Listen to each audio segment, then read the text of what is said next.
तो आज हम देखने जा रहे हैं एक नया चैप्टर क्लास 10th एनसीईआरटी का, the rise of nationalism in Europe. तो इस चैप्टर में सबसे पहले अगर अपन नाम देखें, the rise of nationalism in Europe, मतलब कि यूरोप में नेशनलिज्म का राइज कैसे हुआ, मतलब कि यूरोप में कैसे नेशनलिज्म का आइडिया आगे बढ़ा। तो एक दिमाग में क्वेश्चन आता है कि व्हाट इज़ नेशनलिज्म, नेशनलिज्म है क्या। तो nationalism is nothing but when a group of people who share same caste, creed, uh, culture, language, they decide to form a independent country। मतलब कि कुछ ग्रुप ऑफ पीपल डिसाइड करते हैं कि हम एक इंडिपेंडेंट कंट्री बनाएंगे और उसको वो टर्म दे देते हैं कि नेशनलिज्म। तो दिस इज़ नेशनलिज्म। तो ये अपन देखेंगे कि यूरोप में नेशनलिज्म कैसे बढ़ा। तो सबसे पहले हम देखते हैं कि एक फ्रेडरिक सूरियो, अ फ्रेंच साइंटिस्ट, जिसने एक पेंटिंग बनाई 1848 में, उसने उसमें डिपिक्ट किया कि एक वर्ल्ड है जो कि मेडअप ऑफ किसकी है, डेमोक्रेटिक एंड सोशल रिपब्लिक्स। उसने उस पेंटिंग का नाम दिया कि the dream of world wide democratic and social republics.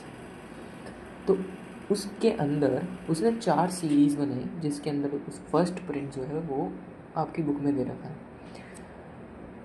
जो फर्स्ट प्रिंट है उसके अंदर उसने डिपिक्ट किया है कि बहुत सारे पीपल्स हैं यूरोप्स और अमेरिका के, men and women, people of all age groups and social classes, they are marching towards a statue of liberty, paying paying him paying और offering homage to the statue of liberty. मतलब कि वो बहुत line में चल रहे हैं सारे के सारे, और वो अपना रेस्पेक्ट जो है वो स्टैचू ऑफ लिबर्टी को दे रहे हैं। And at that time the artist of the French revolution, they personified liberty as a female figure. So you can see that the liberty of statue is made up of a female figure, and we can see at the hands that at in one hand she bears a light, the torch of enlightenment, and on the other she has charter of rights of men in the other। और अगर आप ज़मीन पर देखते हैं तो you can see some waste material, कुछ बेकार सी चीज़ें पड़ी हुई, उसको आर्टिस्ट ने डिपिक्ट किया है as shattered remains of the symbols of absolutist institutions. Now absolutist क्या है? Absolutist is nothing but a government या फिर एक सिस्टम है जिसके अंदर there are no terms and conditions for the government, कि गवर्नमेंट जो है वो कुछ भी कर सकती है। तो मतलब ये एक तरह से डिक्टेटरशिप या फिर मोनार्किकल गवर्नमेंट है। तो वो वो चीज़ as a shattered remains symbolise करी है आर्टिस्ट ने। और अगर अपन फ्रेडरिक सूरियस यूटोपियन विजन को देखें कि the peoples of the world are grouped as different nations, अगर आप पिक्चर में देखेंगे तो बहुत सारे लोग हैं लेकिन उनके पास फ्लैग अलग अलग कंट्रीज़ के हैं। तो इसलिए सूरीज ने डिपिक्ट किया है कि जो पीपल है, the world is grouped under different Nations identified by there flags and national costumes.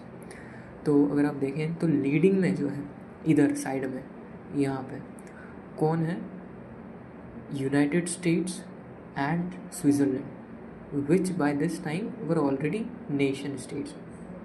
जब तक फ्रेंच रेवोल्यूशन था उससे पहले ही जो यूनाइटेड स्टेट्स एंड स्विट्ज़रलैंड था वो पहले से ही नेशन स्टेट्स बन गए थे, नए नेशंस बन गए थे। France, Germany and some more countries were becoming or tending to become the independent countries. तो आप देख सकते हैं कि ये फ्रांस का है, फ्रांस का फ्लैग आगे है, उसके followed by the Germany flag. तो ऐसे ही बहुत सारी कंट्रीज़ थी, जैसे जर्मनी हो गई एक, एंड और ये इंटरेस्टिंग बात ये है कि जर्मन पीपल उस समय एग्जिस्ट ही नहीं करते थे एज ए यूनाइटेड नेशन जब फ्रेडरिक सूरियो ने ये पेंटिंग बनाई। तो जर्मन पीपल के बाद थे peoples of Austria, kingdom of two Sicilies, Lombardy, Poland, England, Ireland, Hungary and Russia. ऐसे ही ये पूरी लाइन चलती हुई जा रही थी। ये डिपिक्ट किया था फ्रेडरिक सूरियो ने in his painting. And you can see from the heavens, these are the heavens, you can see from the heavens the Christ, saints and angels gaze upon the scene. They are seeing from the heaven that what people are doing. They have been used by the artist to symbolize fraternity among the nations of the world.